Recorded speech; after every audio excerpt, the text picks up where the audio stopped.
todo ahí, ¿no? Los participantes y todo, ¿no? Listo, profe, comenzamos.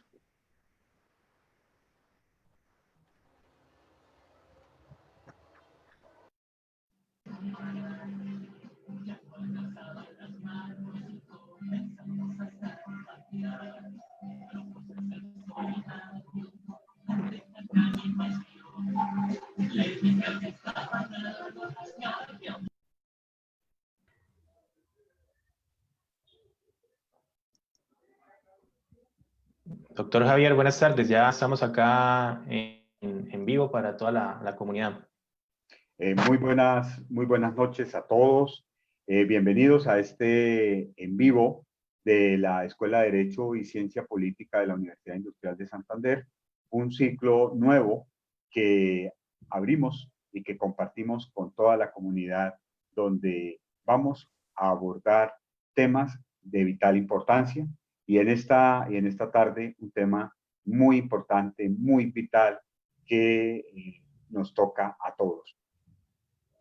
Es el ciclo, como lo hemos venido haciendo ya de tiempo atrás, pero este en especial dedicado a los temas laborales y especialmente a los derechos laborales al trabajo. Hoy vamos a hablar, a tener un diálogo muy interesante entre un trabajador del sector del calzado que nos acompaña el día de hoy. Edwin, bienvenido a este conversatorio de la Escuela de Derecho y Ciencia Política. Nos acompaña el profesor Diego López, que es profesor de Derecho Laboral de la escuela, y nos acompaña también el profesor Carlos Acevedo, quien además de ser profesor de la escuela, específicamente en la Cátedra de Derecho Procesal Laboral, es además juez laboral de la República.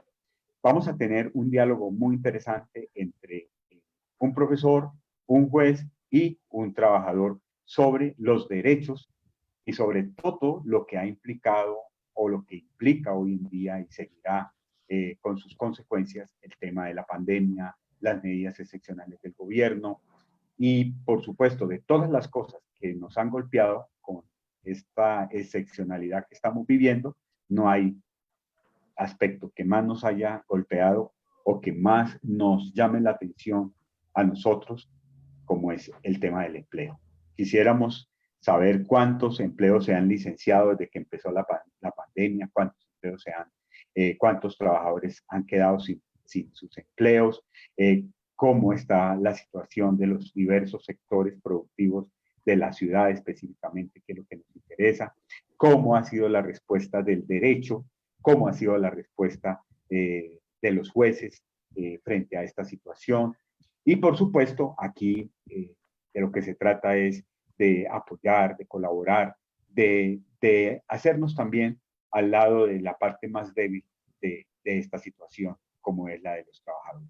Por eso queremos propiciar este tipo de espacios para que incluso nuestros televidentes y oyentes conozcan también de nuestro portafolio, de lo que nosotros estamos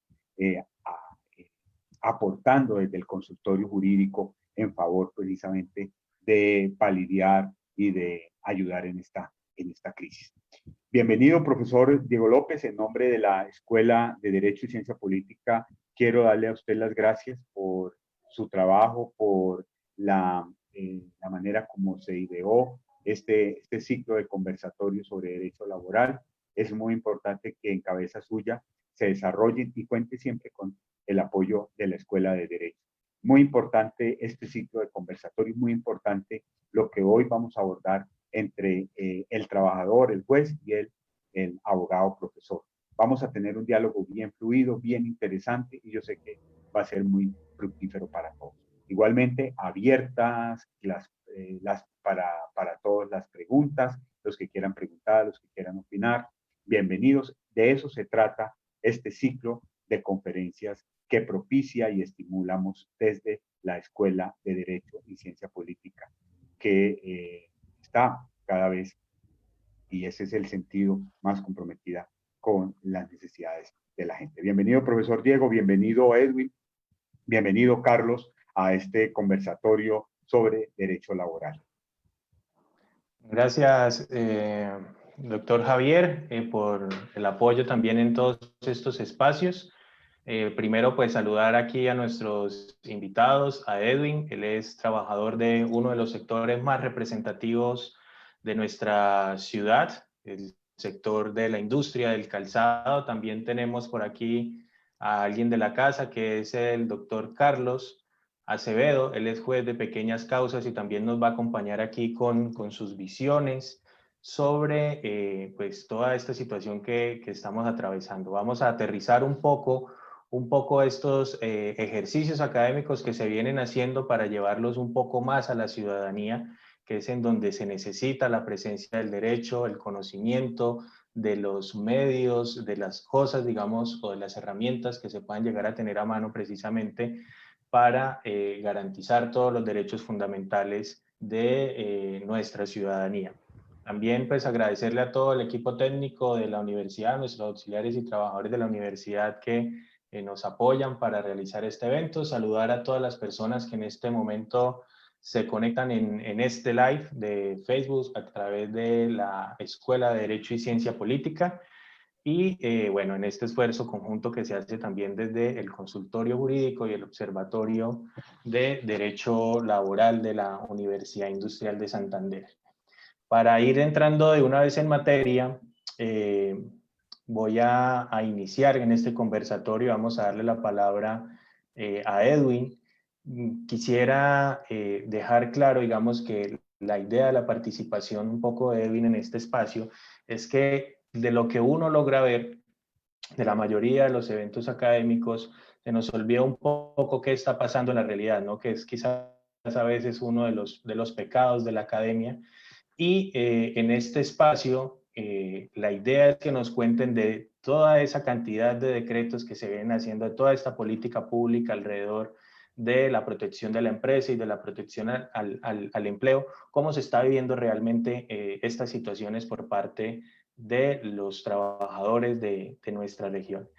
Entonces, Edwin, bienvenido, ¿cómo está? Muy buenas tardes a ustedes, los tres personas que nos acompañan esta tarde. Mi nombre es Edwin Peña, soy obrero de calzado en Santander. Bueno, Edwin, agradecerle primero por estar acá en esta jornada, en esta tarde, el día de hoy. Quisiera preguntarle para iniciar cómo es, o cómo era, ya un poco bajo todo este tiempo que ha transcurrido, las condiciones laborales de un obrero en Bucaramanga antes de esta pandemia y cómo se están viviendo ahora, luego ya de transcurridos varios meses desde las restricciones para la actividad productiva y cómo ha afectado, digamos, esto a los trabajadores. Bueno, pues antes de la pandemia nosotros éramos obreros de calzado que nos ganábamos la vida, era por lo que hacemos. Nosotros nos pagan el zapato, es por pares, no nos ganamos un sueldo a final de mes, no. Si nosotros no trabajamos, no ganamos. Entonces, pues antes de la pandemia nosotros tenemos temporadas que es el Día de la Madre, el Día del Padre y ya pues la temporada que es la decembrina. Ahorita con lo de la pandemia, pues que se ha venido, se perdió muchas cosas, nos dimos cuenta en realidad cómo son las empresas con nosotros y cómo nos han tratado, porque nosotros también, aparte de que hemos trabajado en diferentes talleres, también le hemos dedicado mucho, pero mucha vida a muchas fábricas de calzado. Entonces ha cambiado muchísimo, muchísimo en el sentido de que muchas empresas acá en Bucaramanga le dieron la espalda a los obreros. Muchas de las empresas acá en Bucaramanga liquidaron los obreros de calzado.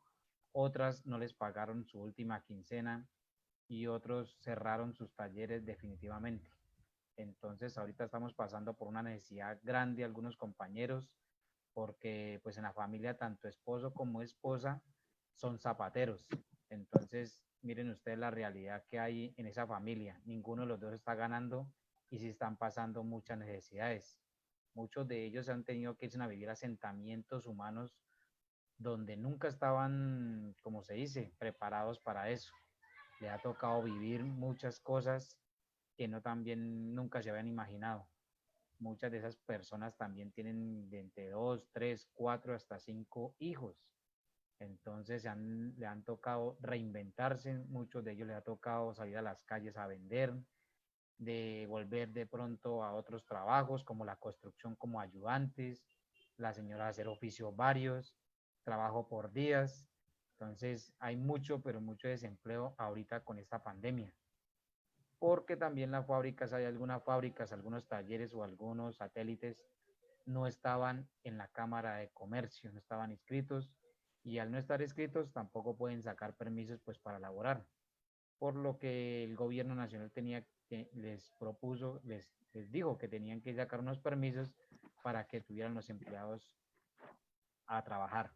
Entonces muchos de esos cerraron definitivamente sus talleres y otros también están trabajando a puerta cerrada sin ningún permiso, sin ningún protocolo, sin seguridad social. Entonces, miren la magnitud del problema que pasó con esta pandemia. Bueno, Edwin, por ahí dentro de las otras charlas anteriores que hemos tenido acá, hemos hablado, digamos, de varios, digamos, eh, de varias políticas que se han impulsado del gobierno nacional para atender la pandemia y para conservar especialmente el empleo. Temas, por ejemplo, como dar salidas a vacaciones a los trabajadores, otorgar licencias no remuneradas, bueno, y digamos, buscar estrategias para precisamente no despedir a los trabajadores. ¿Cómo se vivió esto en el sector? ¿Qué ha pasado? Bueno, en el sector nosotros no tenemos vacaciones. En el sector de nosotros no tenemos ninguna de esas ayudas. ¿Por qué?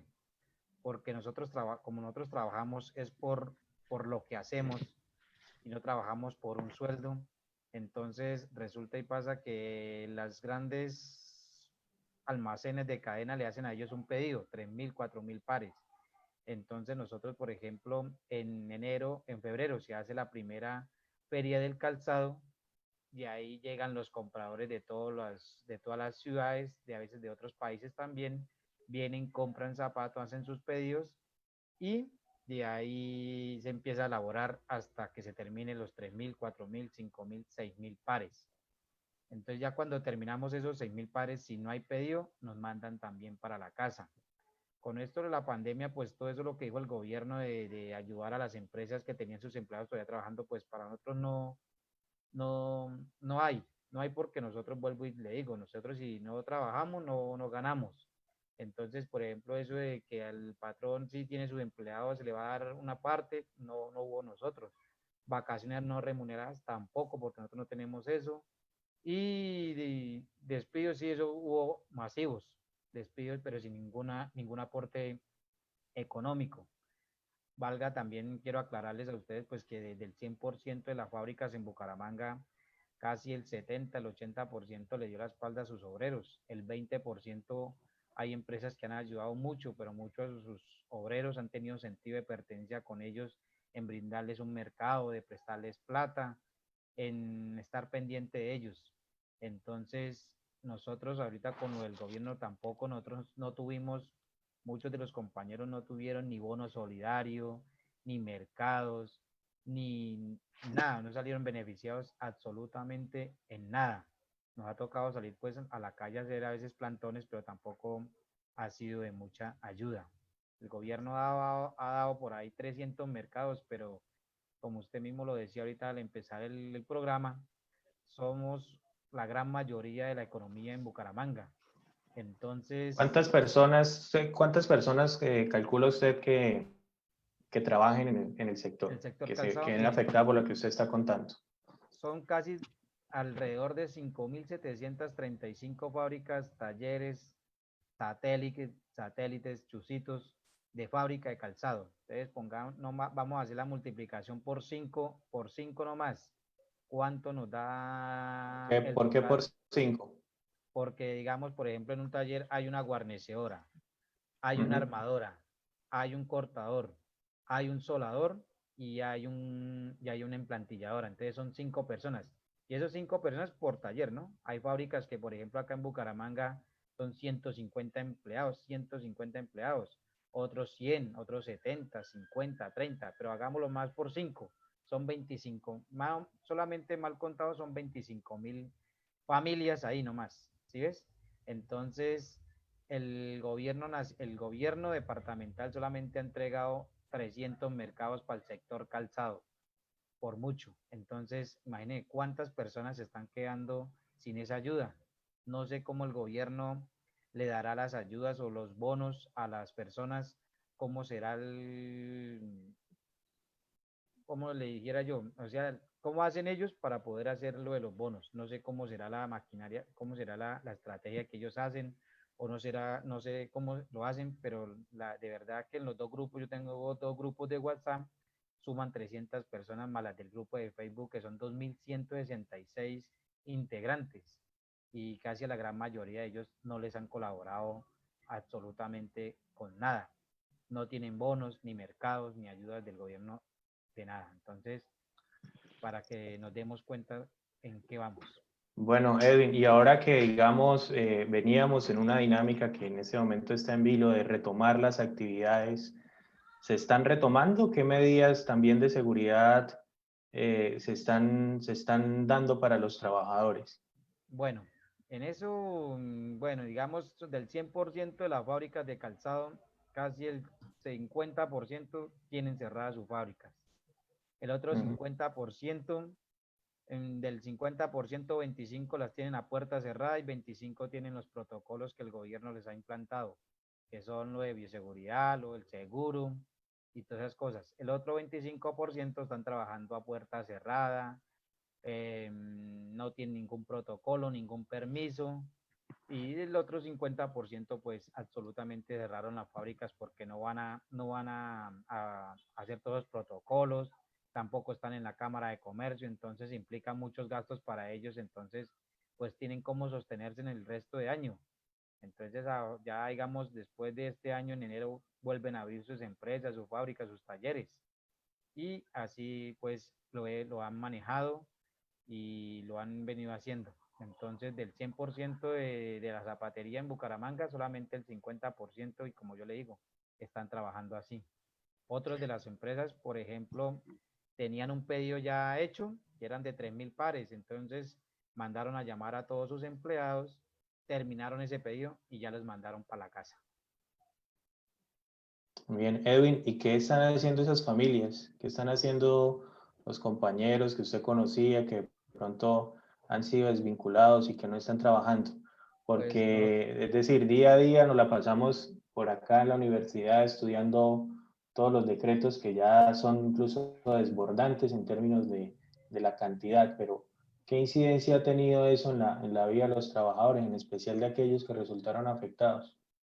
bueno, pues yo todos los días recibo llamadas de compañeros, siempre hemos escuchado historias, muchos de ellos, como le digo, han vivido desde la misericordia de Dios y de las demás personas, de amigos, de familiares, de gente que les ha querido colaborar, de ayudar.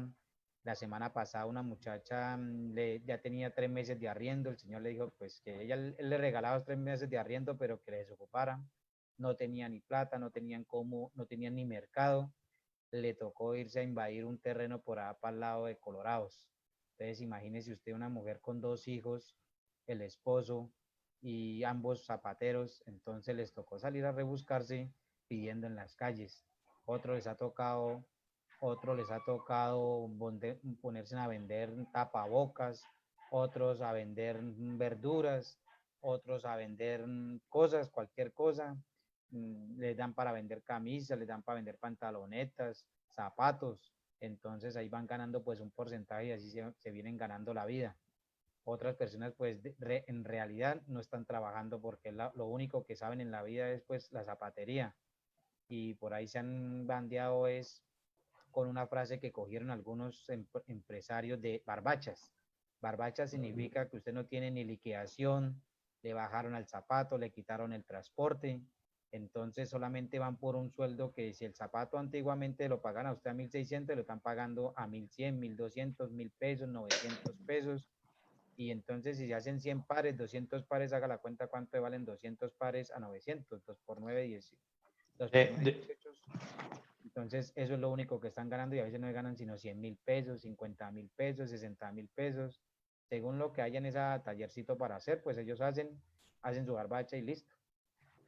De eso que usted está contando, pues digamos, en términos generales, pareciera, se puede presumir, digamos, que hay varias falencias en términos de legalidad. ¿Cómo contratan a una persona en el sector? ¿Con qué tipo de contrato? ¿Ustedes les dan contrato de trabajo? ¿Firman? ¿Tienen copias? ¿Tienen contratos indefinidos por obra? No, ¿Cómo normalmente trabaja alguien en el sector? bueno, en el sector del calzado nosotros siempre es un contrato verbal. Ahí nunca nos hacen firmar un contrato.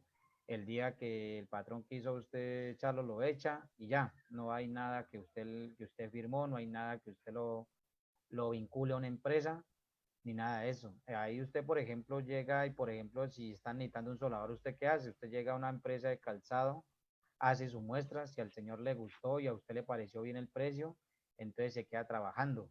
Y si no, pues Ujú. entonces le toca seguir buscando. Pero ahí no tenemos contrato, no tenemos nada de eso. A veces cuando a usted le dicen de pronto, dicen que es que por prestación de servicios, no sé, ¿verdad? ¿Qué será eso de prestación de servicios? La semana pasada un abogado me estuvo diciendo que cuando usted trabaja por prestación de servicios, significa es que cuando usted quiere ir a trabajar o puede ir a trabajar, va y trabaja las horas que usted quiera, pero no, hay empresas donde a usted le dicen que entra a las 7 y sale a las 7 de la noche, o a las 9 o a las 8. Sale a las 12 del día a almorzar y a la 1 ya tiene que estar laborando. A veces nosotros normalmente en la zapatería, antes de la pandemia, nosotros trabajamos 14 horas, 15 horas, 13 horas en un taller, pero nosotros no tenemos ningún contrato con ninguna empresa. Bueno, Edwin, ¿y qué hace falta? Por ahí de lo que alguna vez habíamos charlado, me ha comentado.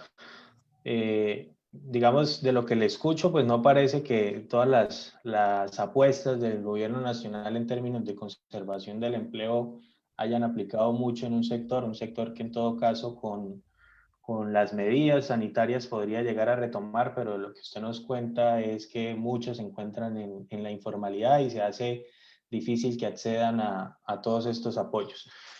¿Cuál sería la política en términos de derechos laborales o derechos en el trabajo que debería asumirse para poder resolver la situación de nuestros trabajadores del sector en este momento?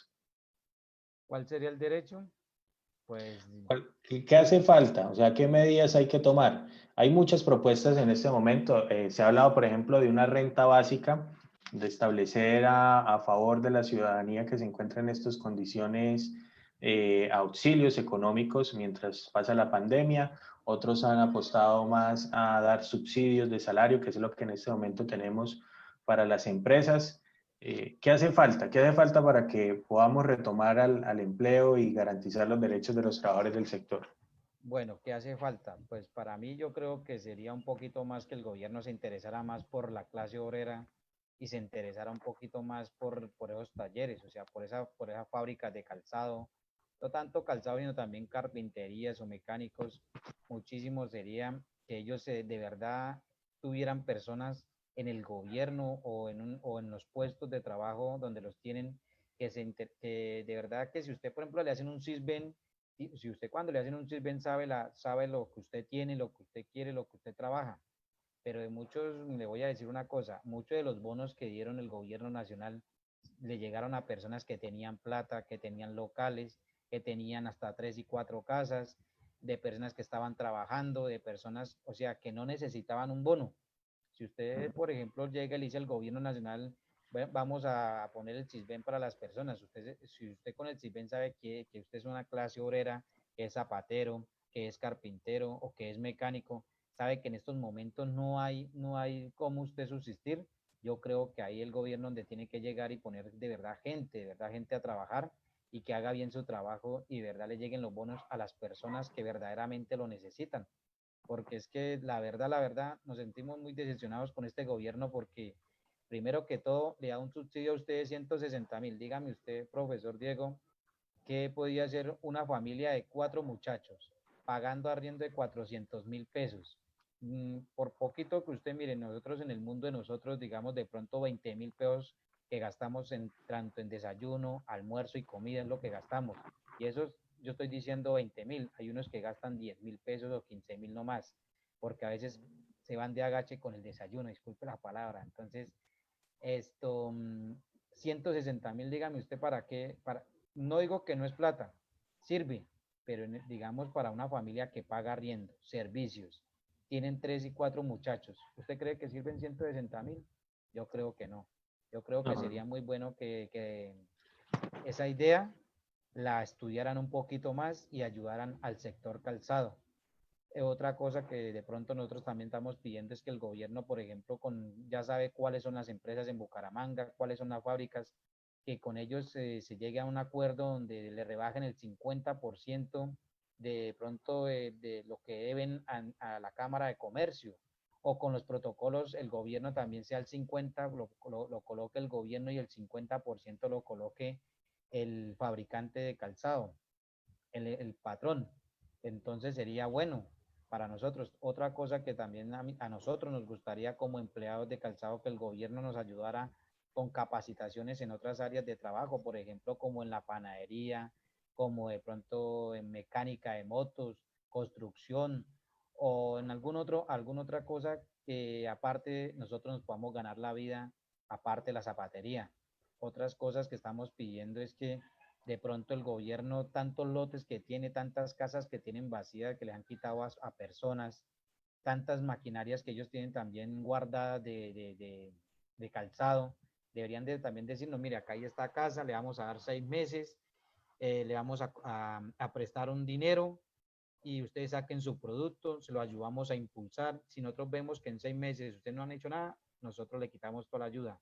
Sería muy bueno para nosotros, el sector calzado, o para el gobierno nos ayudara con esa idea que tenemos de nosotros también como obreros impulsarnos porque miren, nosotros hay gente que tiene mucha creatividad para diseñar zapatos, hay gente que trabaja muy bien haciendo los zapatos, tanto en cuero como en plástico, como en todo. Entonces hay mucha gente que tiene mucha creatividad y nosotros, yo digo que si el gobierno nos dijera, aquí tienen esta casa, tienen esta maquinaria, le vamos a hacer un préstamo porque nosotros no queremos que nos regalen nada. Si nos van a prestar, listo, nosotros vamos a pagar esa plata con el fruto de nuestro trabajo poco a poco. Entonces, ahí tienen esta casa, tienen esta maquinaria, le vamos a prestar esta plata, hagan su producto y nosotros con todo lo que tenemos acá en el gobierno le podemos ayudar a impulsar su producto. Sería muy bueno para nosotros porque a cuántas personas no ayudaríamos del sector del calzado, a cuántos obreros no íbamos a ayudar. Yo creo que sería la forma mejor que el gobierno nos podría ayudar. Bueno, Edwin, muchas gracias por todas esas percepciones. A veces dentro del estudio de todas estas normas se nos olvida que terminan aplicando a personas, se nos olvida mucho cuál es la situación que se vive, pero bueno, afortunadamente también el enfoque que se tiene desde, por ejemplo, áreas como el consultorio jurídico, que es un servicio a favor de la comunidad, está abierto, se lo hago extensivo para usted y todas las personas del sector, a todos los trabajadores que quizás hayan sentido vulnerados sus derechos, pues pueden llegar a tener una atención que es totalmente gratuita en el consultorio jurídico de la Universidad Industrial de Santander. Ahora al finalizar o por acá les compartiremos también los enlaces para que nos busquen, para que nos cuenten. A veces quizás falte una orientación jurídica o conocimiento sobre los derechos. Lo que usted nos cuenta pues es digamos preocupante en términos de un poco de las dinámicas que se tienen también en el sector, pero bueno, tendremos que trabajar para eso. Edwin, muchas gracias por su tiempo, por contarnos acá cómo se está viviendo desde los trabajadores toda la situación de la pandemia, de qué han servido, pues por lo que usted nos cuenta muy poco en términos de incidencia, por lo menos para el sector. Muchas gracias por su tiempo y ahora vamos con nuestro profesor Carlos Acevedo. Él es juez de pequeñas causas y nos está acompañando también el día de hoy aquí a hablar sobre estos retos que tenemos. Doctor, buenas tardes.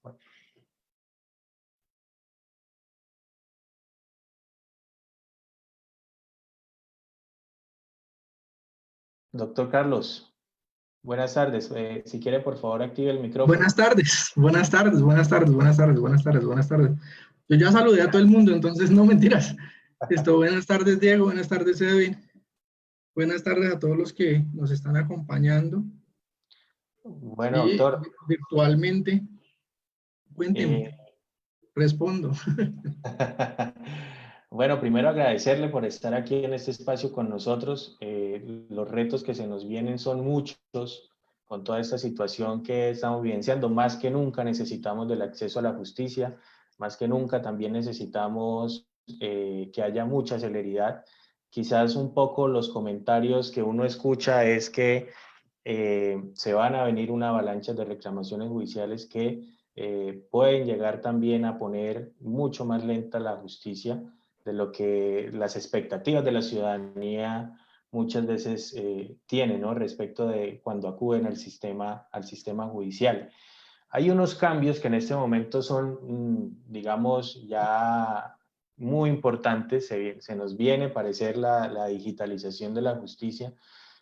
Digamos, qué percepción tienen, qué tenemos que tener en cuenta respecto de estos cambios. ¿Cómo lo ve su merced? Mire, profe, mire, esto le va a contar una infidencia. Una de las primeras situaciones que digamos que nos encomendaron cuando empezó todo este tema de la virtualización de la justicia, de la digitalización de la justicia, fue la creación del correo electrónico del despacho.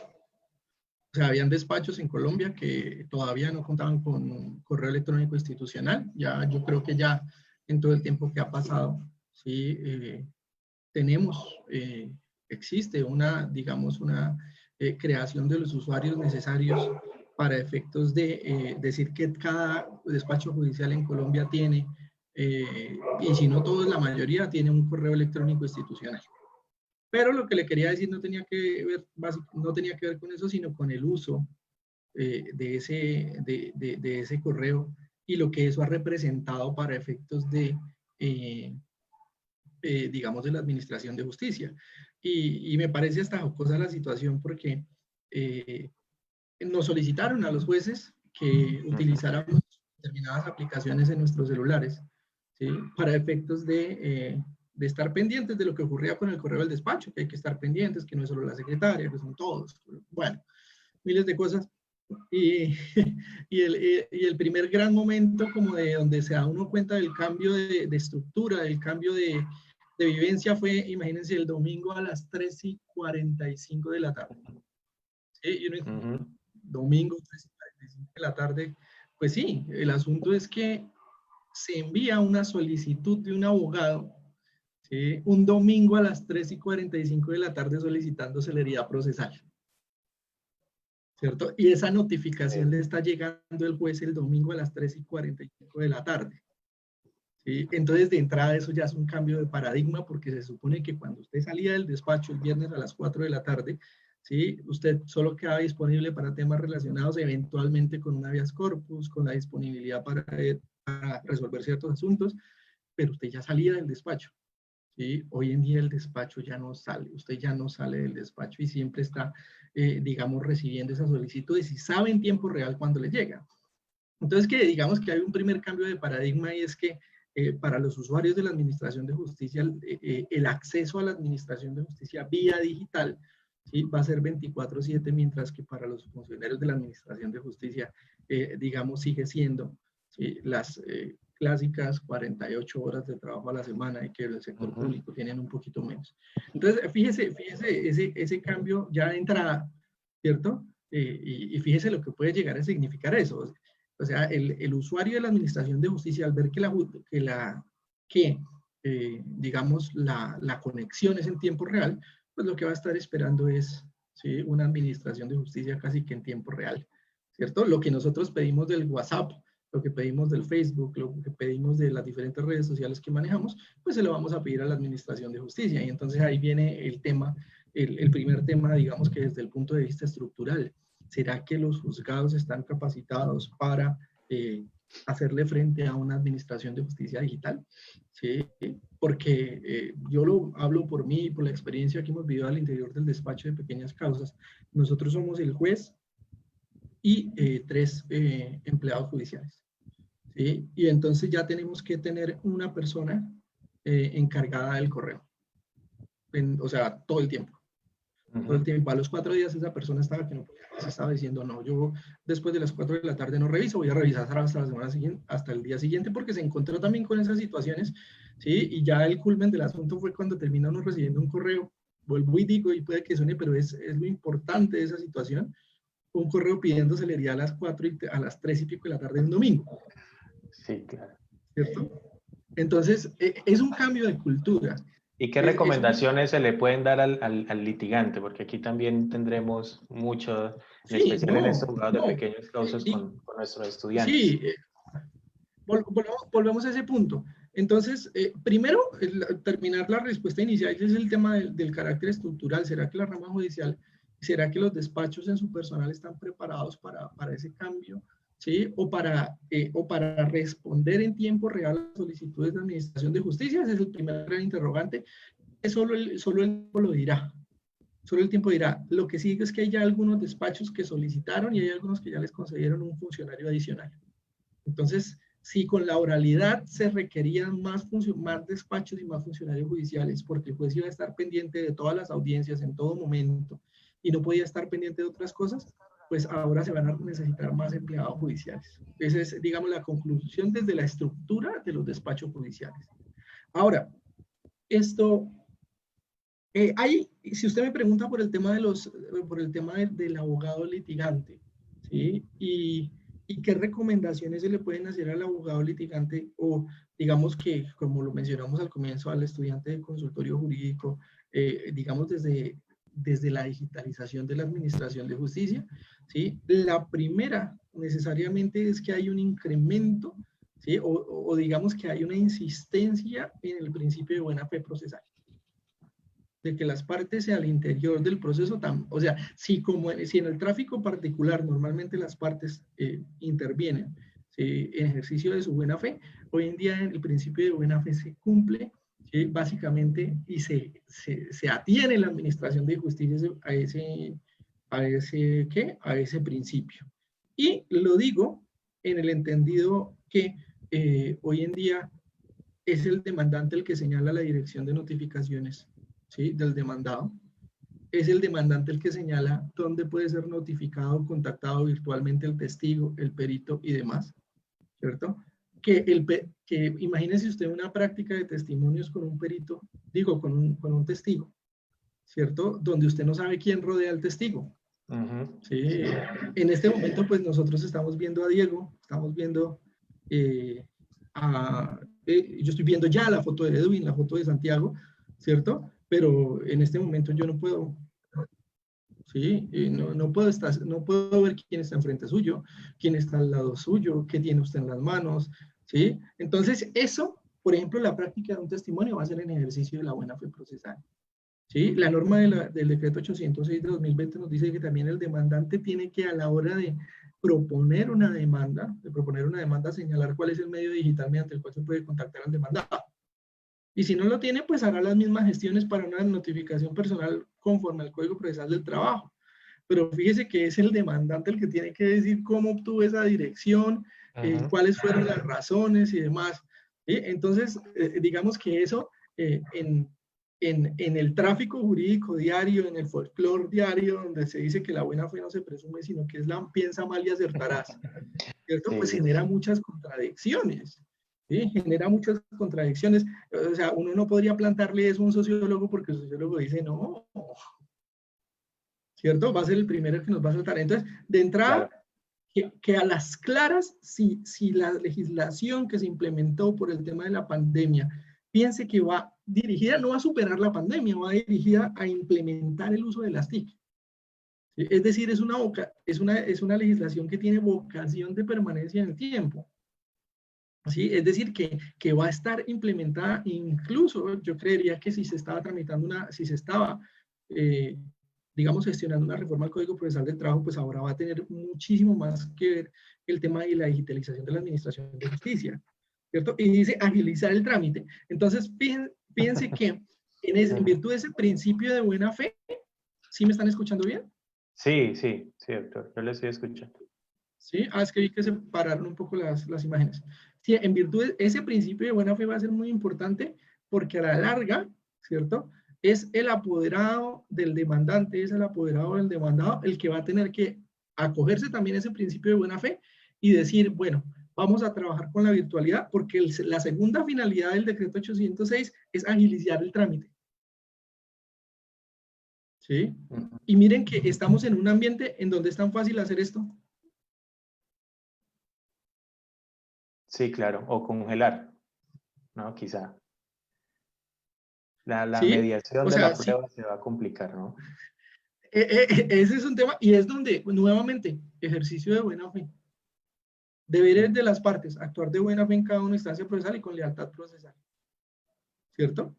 Entonces, fíjense, o sea, es un punto donde la Administración de Justicia va a tener que actuar y ser consciente de las limitaciones que tiene desde el punto de vista no presencial en lo que tiene que ver con la administración, con la mediación de la prueba, ¿cierto?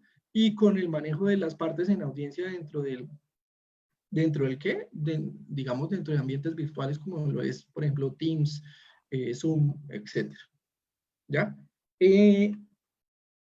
¿Qué otras cosas? Recomendaciones, ya sabemos, bueno, pues darle cabida al principio de buena fe. Segundo, manifestar siempre la dirección desde la que van a actuar. ¿Cierto? Voy a actuar en las demandas, en los escritos, y hay un cambio inmediato, la norma dice que tiene que informarse porque de lo contrario las notificaciones se llevarán a cabo en el anterior.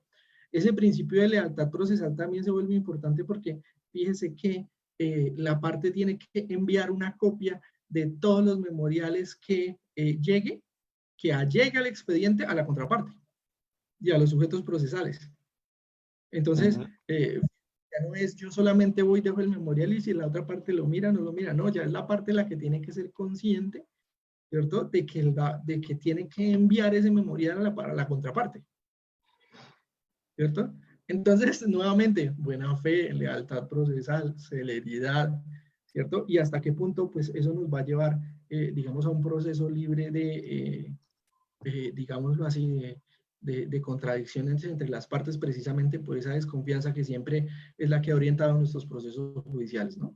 Sí, nosotros vemos, no en pequeñas causas, en las grandes esferas como un perito dijo esto, después dice lo otro, después se contradice con otro perito, después ese perito se declara la nulidad y entonces sírvase otra vez el perito. Ahora sí, imagínense eso a escala virtual donde el juez no está presente ahí enfrente del perito o enfrente del testigo. ¿Sí? ¿Sí? Para mí, y desde la estricta opinión como profesor de Derecho Procesal y como ya pues estudioso de la materia ya con unos años en el asunto, yo digo, el tema de pruebas debía haberse agotado de manera presencial. Pruebas testimoniales, periciales, etcétera, debía haberse dejado testimonial, pero en presencia del juez y las demás partes por fuera. Pareciera que la norma deja que el testigo esté en otro lugar diferente al del despacho e incluso diferente al de los apoderados de las partes. ¿Cierto? Y entonces eso se presta para muchas suspicacias. Me parece que en el diseño de la norma, digamos, hizo falta ese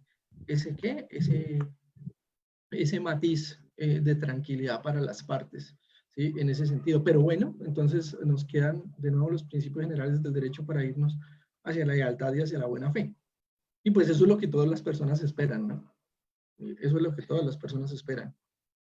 Doctor, y respecto, por ejemplo, de trabajadores, quizás es como el que teníamos acá, que no tengan posibilidades de conexión, incluso hablemos en las zonas rurales o en las veredas, en este momento, ¿qué medidas se tienen pensadas para aquellas personas, por ejemplo, ahora que están Pues otra vez a puertas de volver a cuarentenas mucho más estrictas, pero con una necesidad de justicia quizás mucho mayor que antes, digamos, ¿qué respuesta habría? Bueno, hay una cosa. La persona que no tenga acceso a la administración de justicia, digamos que no tenga acceso a las tecnologías de la información y las comunicaciones, ¿sí? Primero debe manifestarlo. ¿Sí? Debe manifestarlo, ¿sí? Y dejar claridad a esa circunstancia en el expediente para que se puedan tomar medidas inmediatas. De eso no lo tiene que decir, eso lo dice la norma desde el artículo 1. Lo que nos dice es, oiga, si usted no tiene acceso a la administración de justicia, donde usted no tenga los mecanismos para ingresar a tecnologías de la información y las comunicaciones, o no se haga necesario, ¿cierto? Esa tecnología de la información y las comunicaciones, póngalo de presente para que se utilice bajo la estricta virtualidad, bajo la estricta presencialidad, perdón. ¿Cierto? Entonces, el primer llamado es que si la persona no cuenta con los mecanismos, lo ponga de presente inmediatamente al juez. Y lo segundo es que la norma habla sobre la posibilidad que tienen las personerías, ¿cierto? Y las entidades públicas en los diferentes lugares de prestar sus instalaciones para que las personas cuenten con espacios donde puedan acceder a la virtualidad también.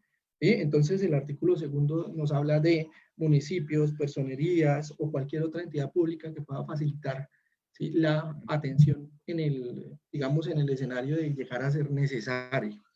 Ahora, a mí me gustaba la intervención de Edwin cuando decía esto, que son muchos los trabajadores y que pareciera, ¿sí? Y también yo creo que se rumoró mucho y se manifestó mucho, ¿sí?, digamos, en los escenarios donde los jueces tenemos conversaciones diariamente, que iba a haber una oleada de demandas o reclamaciones judiciales, como queramos llamarlas, con ocasión de todas las vicisitudes que se presentaron por la pandemia, ¿sí? Y entonces, pues esperábamos que sí, así como han sucedido muchas veces otras grandes oleadas de reclamaciones y demás, pues esperábamos otra más en la Administración de Justicia, pero valdría mucho desde el punto de vista de las fuentes materiales del derecho preguntarle a todas esas personas, ¿sí?, si tienen acceso a las, digamos, a tecnologías de la información y las comunicaciones. Y ahí pienso que los consultorios jurídicos van a tener digamos, un papel vital, porque pues son los consultorios jurídicos los que van muy probablemente a recibir, ¿sí?, este tipo de personas, y son los que van a entablar la presentación, ¿sí?, de personas que en principio no tengan acceso por su capacidad económica a tecnologías de información y comunicaciones. Entonces nos dice la norma, nos dice, para el poder no va a haber ningún problema porque hasta por mensaje de datos lo va a poder decir y es válido ya con la antefirma.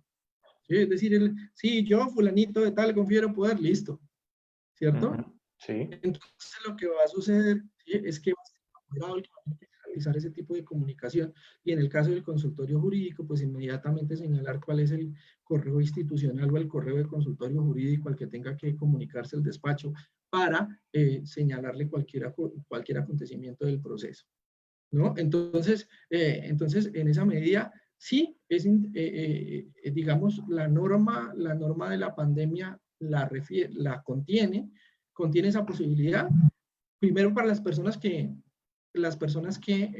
digamos, actúen directamente, tendrían que manifestarlo, para que el juzgado tome las medidas correspondientes, ¿sí? Y además las que actúen por intermedio de apoderado, pues es el apoderado el que va a tener que manifestar cuál es el canal digital por el cual quiere recibir las notificaciones.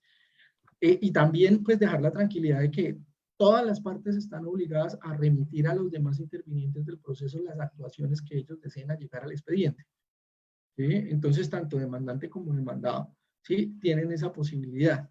Y incluso la misma norma del decreto 806 habla de tener especial cuidado con la población rural, ¿sí?, con la población que está en locaciones alejadas donde no hay tecnologías de información y las comunicaciones, grupos étnicos, y por aquí y población con discapacidad, para verificar si hay necesidad de hacer ajustes al modelo de la Administración de Justicia con ocasión de las necesidades propias y razonables de esas minorías, ¿no? Entonces, digamos que en eso fue muy completo el planteamiento del decreto 806, señalando, ojo, no solamente va a ser digital el asunto, sino que usted, señor juez, va a tener que tener cuidado cuando se trate de personas que no tengan acceso a la Administración de Justicia, y en especial con minorías que por sus características tengan dificultades para acceder, ¿sí?, a estos escenarios virtuales. Entonces, ahí ya cobra un poquitico de, digamos, de importancia una...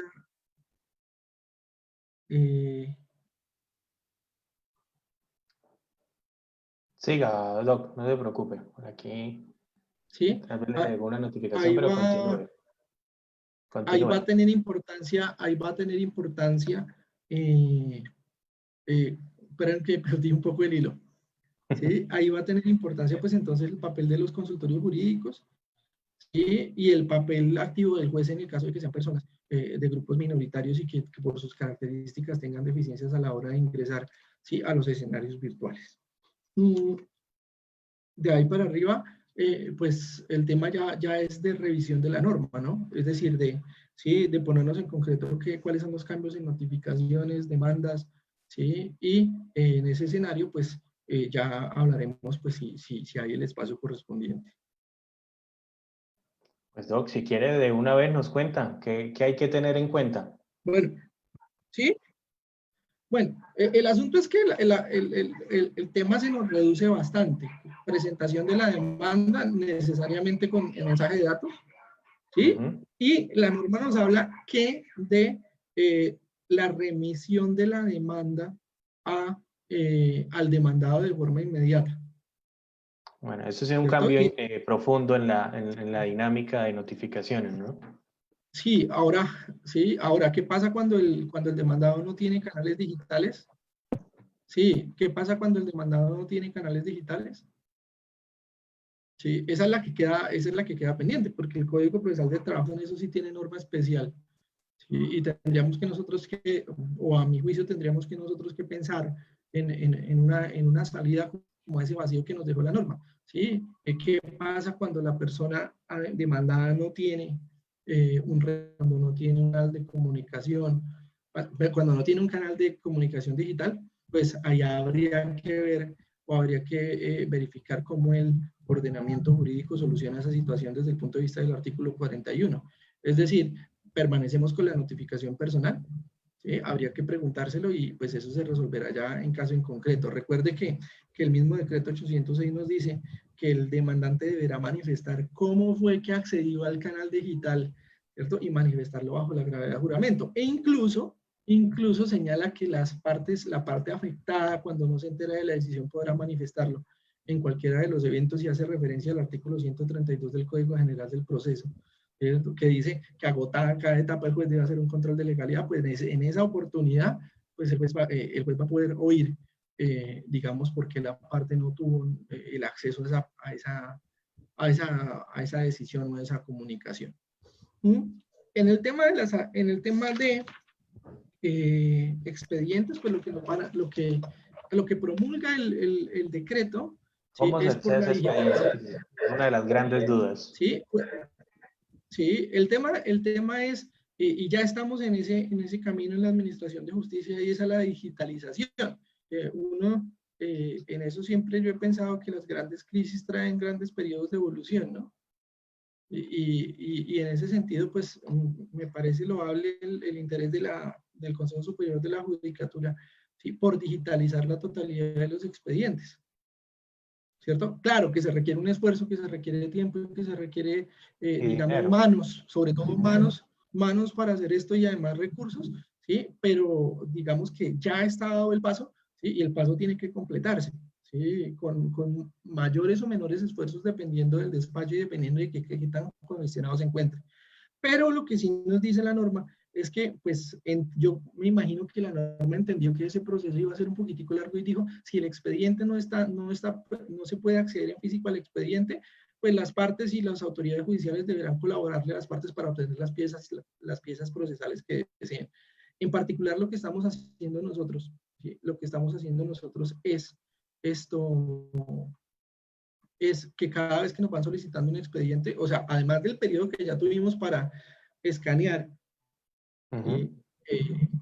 cada vez que nos solicitan un expediente que no está escaneado, pues primero escanearlo y ahí sí ponerlo a disposición de la parte para que no haya ningún inconveniente. Creo que eso es lo que están haciendo todos los despachos, porque sin lugar a dudas no creo que haya despachos en Colombia que hayan terminado ese proceso de escaneo así tan rápido, porque si en Bucaramanga estamos hablando de despachos con alrededor de 500 procesos, pues inclusive en Cali, en Medellín, estamos hablando de despachos de pequeñas causas laborales con 1.300, 1.200, 2.000, ¿sí? Y yo creo que eso no se escanea en 15 días. Ese es como el... Sí, eso no se iba a lograr, pero aún así, digamos, la disposición está, la intención está, y se va a demorar un poquitico más, pero digamos que ya el paso está dado y eso es bastante importante. Eso es bastante importante. Doc, y para terminar, si quiere, le voy a hacer por aquí dos preguntas que nos han hecho por acá en los comentarios, y es sobre los remates judiciales. Usted nos puede orientar si se realizan virtualmente y si en los casos de dificultades en términos de notificación cabría también los emplazamientos, que han tenido también unas modificaciones. Pues, lo primero es en las normas sobre emplazamiento, dicen que pues ahora lo único que se va a solicitar es el mismo decreto nos soluciona la problemática y nos dice que lo único es el registro de personas emplazadas. Es válido el emplazamiento, ¿sí? Pero recordemos que yo no creo que sea obvio decir no tiene canal judicial. O sea, si sé la dirección de la persona, no tiene canal judicial, entonces emplácelo.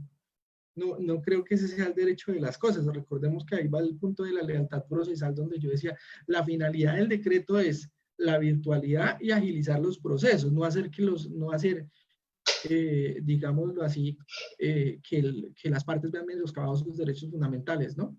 Y si yo conozco la dirección física donde se notifica a la persona, ¿cierto? Porque no tiene un canal digital o desconozco ese canal digital, pues lo menesteroso será necesariamente, ¿sí?, llevar a cabo la notificación en ese tema y pues el juzgado tomará la medida de cómo hacer para que esa persona, si se entera del procedimiento, ¿cierto?, se comunique con el despacho para efectos de adelantar la notificación por la vía electrónica.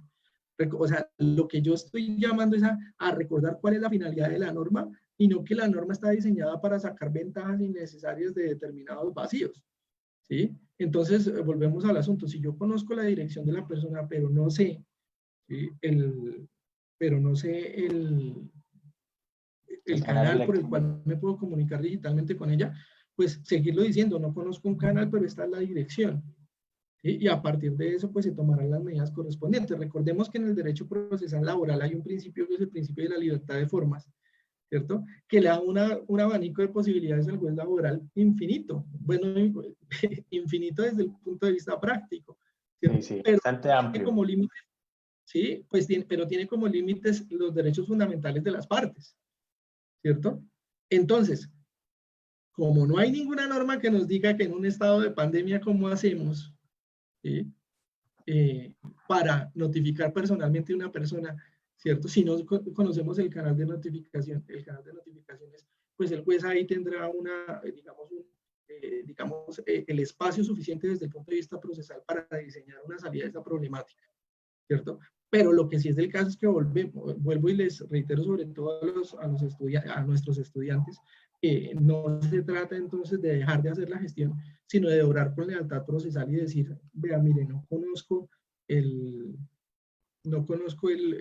canal oficial, el canal digital por el cual se puede notificar, pero esta es la dirección, ¿cierto? Y en ese sentido, pues uno se encargará de esa circunstancia o se dará la salida procesal que se estime conveniente. Frente al tema, esa es una gran pregunta que nos estamos haciendo. Yo me la hago principalmente por una cuestión práctica, ¿sí? Y es que en los 3 años que llevo en esta segunda instancia en la Administración de Justicia, la primera fue hace alrededor de 6 años como auxiliar de magistrado, que fueron como los primeros, fueron 6 años metidos ahí en el tribunal y ahorita como juez. ¿Sí? En todo ese tiempo, y sobre todo como juez, no he tenido el primer remate. Pero sí me planteo una cosa, y es que fíjense, ¿sí?, cómo dice la norma que a no ser que sea estrictamente necesario se deberá propender por la virtualización de la actuación.